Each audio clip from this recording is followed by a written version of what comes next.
All right, so as you can see on my screen, a heavy protest happened today in Bayelsa. A very heavy protest as a result of the killing by the SWAT police in Bayelsa that led to the buying of this boy named Ayama Daniels. Now, the story behind how they killed this guy is just so crazy and so sad.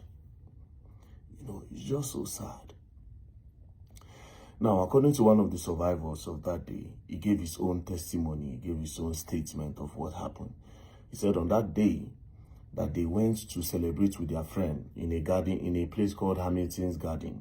One of their friends is an EFCC officer, that they went to go and celebrate his birthday with him. So when they got to the venue, they were inside the club, they were just dancing. And the celebrants, the EFCC officer, two other officers, and one civilian, they went outside. Now, a few minutes after they got outside from the club, they started hearing gunshots. They started hearing gunshots outside. And when they went outside, other people were running out of the club.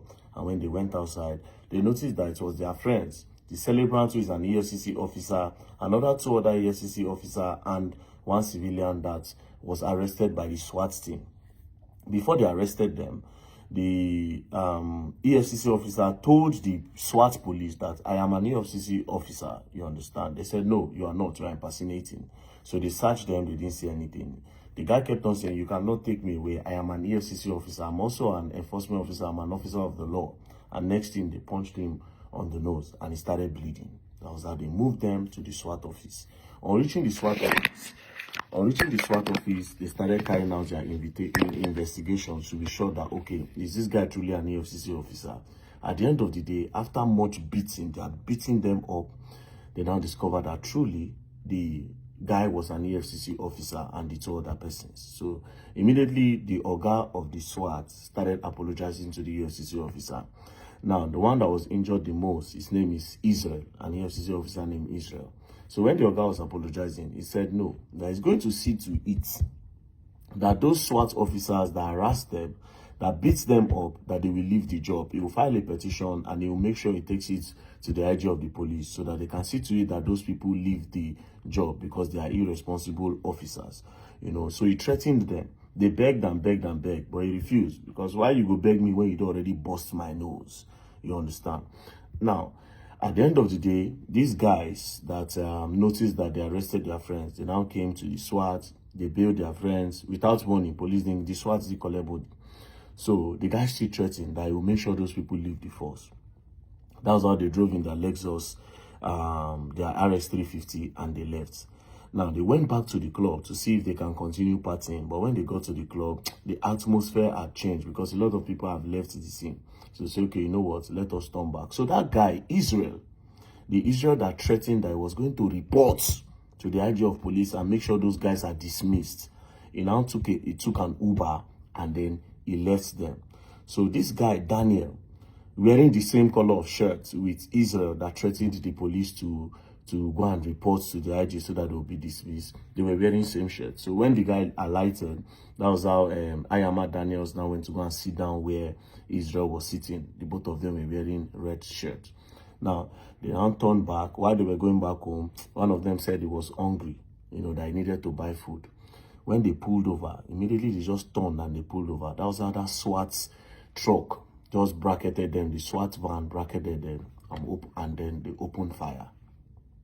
Just opened fire. Bah, bah, bah, bah. The first shots they took, boom. That was how it hit Ayama Daniel on the head, and they sprayed the car and they ran away. Now, what were they trying to achieve? They wanted to buy that EFCC officer that wanted to report them.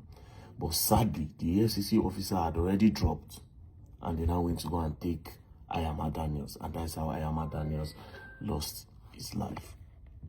So you see the kind of police you get for Nigeria. You see the kind of police we get for Nigeria. So innocent boys. I don't know what the problem is. Police could see you as a young boy. They could say you be fraudster.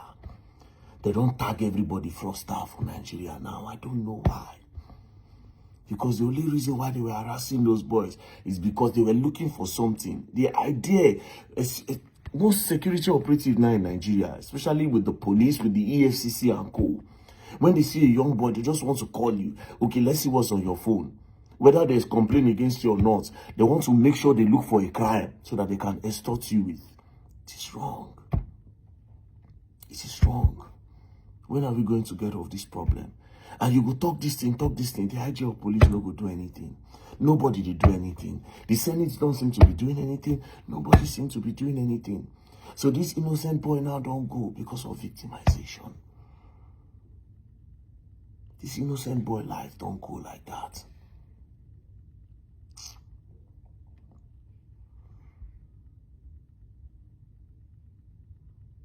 And next thing now, the sad part of everything, we say, these guys now, where they go carry out this act.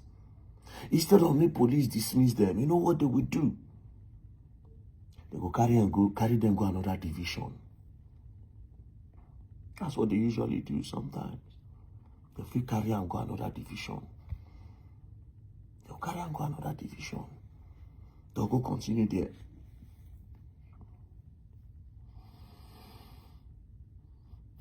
For the past how many days now for Nigeria, people just say police brutality. Just a few days ago, NSAS was also trending. Different parts of the, especially in the Niger Delta. Now, Niger Delta, now police don't buy people pass for the whole country. Niger Delta region. Because they don't tag almost all the boys there. Fraudsters. There's no police. Sambisa Forest, they there. Insecurity, they happen for the north. The police, where they don't push, go Niger Delta region, you know they're anywhere else for Nigeria. You know they're anywhere else for Nigeria. They don't tag all the boys fraudsters. So when they see them, they just won't collect from them. It is sad. It is not fair.